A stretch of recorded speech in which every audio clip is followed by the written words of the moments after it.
Evening all, welcome along to Wrestling Showdown, and as you know by now we have some live events heading your way in December. I've told you about them before, but just in case you missed out on those announcements, on December the 8th we return to one of our favourite venues, Elgin, and then later in the month, December 27th, Wrestling Day, we go as always to Kinghorn and Fife, and the 28th of December we hit Broxburn. Now I'll be telling you about Kinghorn and Broxburn in the upcoming weeks. They're in the future, but Elgin will be the first of these events happening, and let me tell you a bit about that right now. Now first of all, we normally hit Elgin in the summer, but our schedule has prevented that from happening this year, so we're hitting it in December. So if you're a fan up in Elgin who normally comes out to see us, we're like 6 months or so late, but come on out anyway. It is going to be amazing.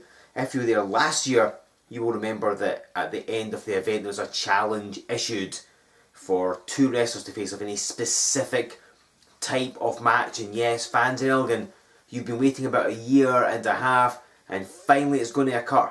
The main event of Elgin on December the 8th will be the merchandise Mike Musso facing off against the Bulgarian Baker, Bozdar Branimir, in a tables match. Yes, you wanted it, it is going down. Baker versus Musso tables match, that is the main event in Elgin, December the 8th. Also on that event we can confirm the appearance of the very good Mr. Ewan G. Mackey. The Exile Luke Aldridge, currently riding high after his victory over Bram at WrestleMania 12. And of course the always popular Kevin Williams. And speaking of Williams, he's going to be in action in just a moment. He's got to face off against a man who has been looking fairly impressive since his return to the Worldwide Wrestling League. I am talking about the original Craig Stevens. These two men are about to go at it one-on-one. Who will get the victory? What will that mean for them? Let's find out by going down to ringside for this week's match.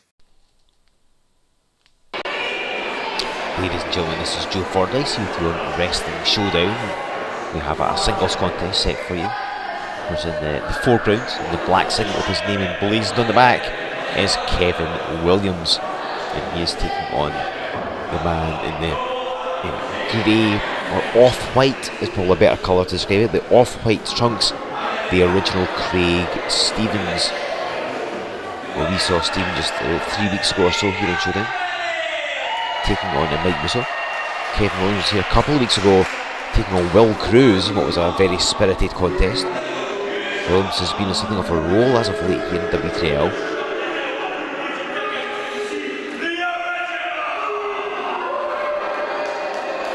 There's some words to the audience from Craig Stevens. Doesn't really endear himself a lot. There's I don't know if you'd say an attitude problem, there's some natural arrogance, I think. Believes himself to be the best. I mean, certainly physically, he's improved himself no end. He's in fantastic shape. I think because of that, he kind of believes that he should be more higher profile than he actually is.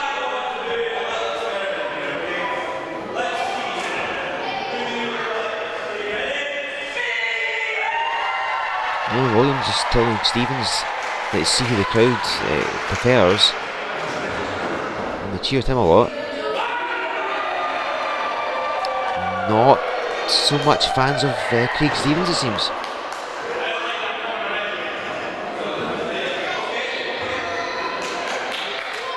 So they're apparently going to try again. Let's see what happens. And Williams is a popular guy, and understandably so.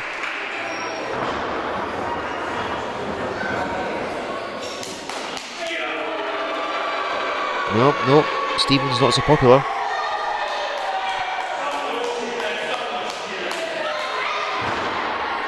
So I think it's been decided officially that Williams is the crowd's favourite here. And why wouldn't he? Williams is a very popular man, beloved by the W3L fans wherever he goes.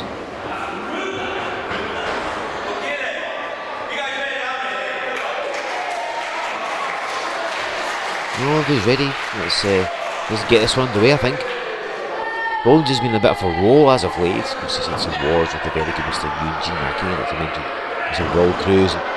Now, I mentioned the power of Craig Stevens. That was evident right there. Williams is 200 megapixels. try converting that on your phone app into like pounds and kilos. But regardless, Stevens flung away. You see, look at this, press ups, clapping as well. Stevens has worked as a personal trainer, and his physical fitness is a source of pride for him. He lifts heavier and heavier, he works out a lot. Again, he's sculpted himself, he's got in great shape, and he's arguably the best he's ever been. And they're just showing off.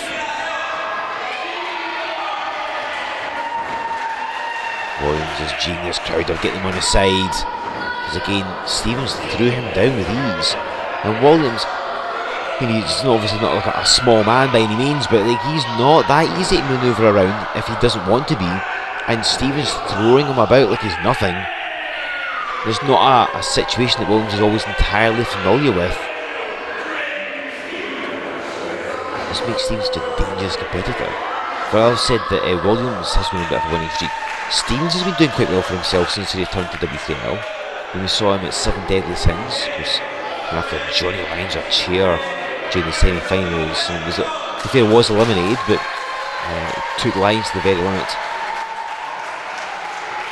So he is looking to establish himself further here in W3L once his return to be a massive success. Is it reversing? This is incidentally the first time these two men have ever wrestled each other. Williams gets flung across the ropes, spins round, and a Russian leg sweep, and hooks the leg with it as well. Not many people do that these days, and the crowd loving that. I mean, who doesn't like to see an arrogant man be taken down a peg or two? And he gets launched across the ring. Williams has a lovely monkey flip, as you've just seen. And Stevens, this is not going his way. This is not the match that he expected to have happen. Williams, could be going up to the ropes here. We're going to see 10 punches.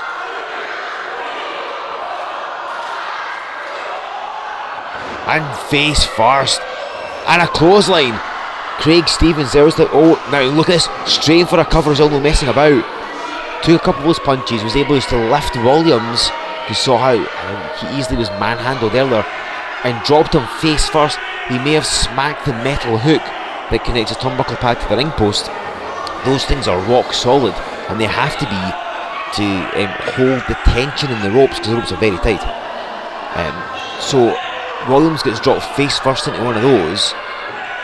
Then he gets knocked down the clothesline. You see Stevens now all over him, choke on the ropes, standing in his throat. Anything to slow the oxygen flow into Williams' lungs. Of course, if a man can't breathe, he's going to slow right down.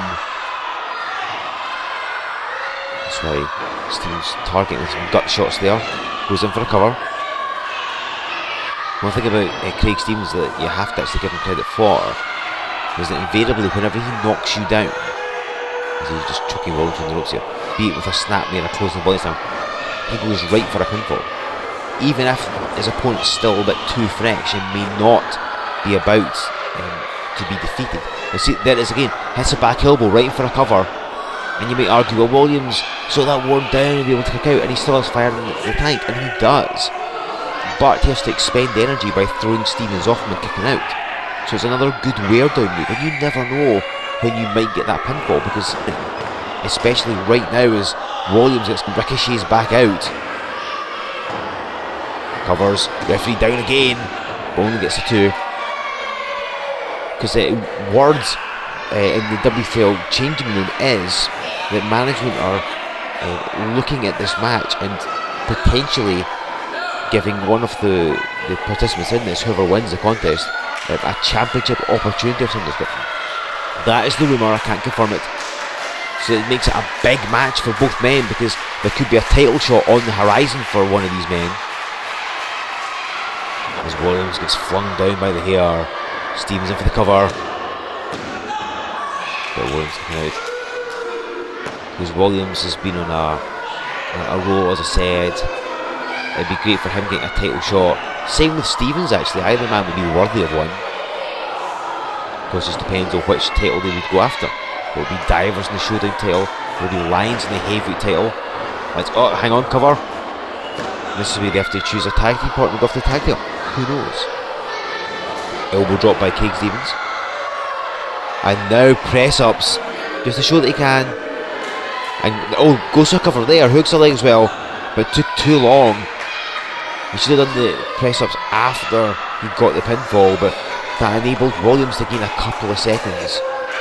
And let's not forget, Stevens pulling the turnbuckle pad, so basically Williams got a lot more experience than Craig Stevens has. So he's been there and done it all. So his body's used to the rigours of wrestling. And Stevens, what is he doing? Is he trying to take off one of the turnbuckle pads?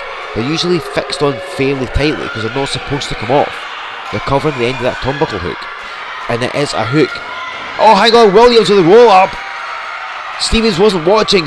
Gets rolled up by the referee trying to fix the turnbuckle pad. Williams has got up to about a 20 count, I think. The referee's noticed it. Now goes to the cover. But Craig Stevens able to kick out now and just boots Williams in the chin. Williams didn't go down. He's now suffering a barrage of forearms. Craig Stevens off the ropes. Big clothesline. Flattens him, covers, hooks a leg. 1, 2. And Craig Stevens can't quite get it done as of yet. Williams still fighting back. The referee fixing that turnbuckle pad, or it could have been all over for Stevens, but he was able just to lie there and to regain energy, to gain his composure and just wait until the referee started counting. And there's the power of Stevens. Big body slam. Williams isn't normally flung around as easily as that. There's a cover again, and just a 2. Craig Stevens showing his dominance, asserting it, you might say, throwing Williams about. Again, something that doesn't often happen. He's usually the bigger man in the match and does all the throwing around. And Craig Stevens, vertical suplex, and with absolute ease. It's like he was nothing. It's like he was suplexing a pillow. It was like that much ease Craig Stevens made it look. And just another 2 count. Constant pinfall attempts, but so far nothing has made it stick as of yet. Williams, he's got to be struggling though. He's kicked out of a number of pinfall attempts, and he's taking some proper damage. And oh, look at this. The power of Craig Stevens evident here. Look at this vertical suplex, just stalling Kevin Williams, and then drops him down. Oh, the blood rushed to his head. And look at the cover, the arrogance, just flexing as he stands on him, now in for a cover. He kicks out. Oh, hooks a leg again, but Williams kicks out of that. Craig Stevens, if he could maybe rein that in a bit, if he could rein his ego in a little, he could be a huge success. He could have ended this match by now. I think he's got all the tools necessary, and a couple of years more experience, he's going to be phenomenal. Little things like that are just really kind of going against him. Oh, an inside cradle by Kevin Williams. Gets a 2. Williams able to fire back and nails with a Hadouken. And again. This is Williams' video games background coming through. Stevens ducks that one. Williams blocks him. Oh, hooks the leg, hooks the arm, sorry. Pump handles him. And slams him down. Nice pump handle slam. And Williams rolled the wrong way and now drapes an arm across Craig Stevens. But the original kicking out of that one. Because Stevens, not long since, I believe I mentioned before here in Showdown, he was over in the United States, trained in a few places over there, wrestled over in the United States as well. So he's come back with a slightly different outlook and philosophy, some new skills under his belt. Williams flips over the top. There's the agility. Kevin Williams went for the game over. Scoops a leg. I think maybe Stevens is expecting to be hit higher, and now he's going for a figure 4 leg lock. Williams hooks him. Stevens trying to fight it. He's got incredibly powerful calves and thigh muscles. And a figure 4 leg lock on Craig Stevens. Now he has to watch that his shoulders don't lie down on the canvas, because that will count as a pinfall attempt. But he's also in such pain going through his legs, and for a man like Stevens, he needs the power in his legs to help lift you up and to throw you around. You need a base, and he gets to the ropes. If Williams had maybe been able to work off the legs during the match, he may have gained the submission, but it was not to be, because of course Craig Stevens, he's had Williams' number, you could argue. He's really had the better of him, I think. And Stevens, what is he doing? Is he going under the ring? He just spaced, so they put like the tools for building the ring and setting up the entrance and the the show itself, and Stevens pulling himself back up again, and has he got something? He's got his hand behind his back. Oh, and he just smacked Williams. Did he hit him with something? Did he have a turnbuckle hook? I think he had a metal hook. Did he have that? He smacked Kev Williams in the face. He drapes an arm over and he's pinned him. Craig Stevens has just pinned Kevin Williams, but he's cheated, I think. And I think Craig Stevens got something at the toolbox under the ring. I think it was a turnbuckle hook. I mentioned them before. They're incredibly thick, solid pieces of metal because they hold the rope to the ring post. I think he smacked Williams in the face with it. The referee didn't see it, so he's effectively knocked him out. Craig Stevens has just cheated, but regardless, he's pinned Kevin Williams. What a victory. Craig Stevens willing to do whatever it takes to gain a win here on Wrestling Showdown, and that is exactly what he has done.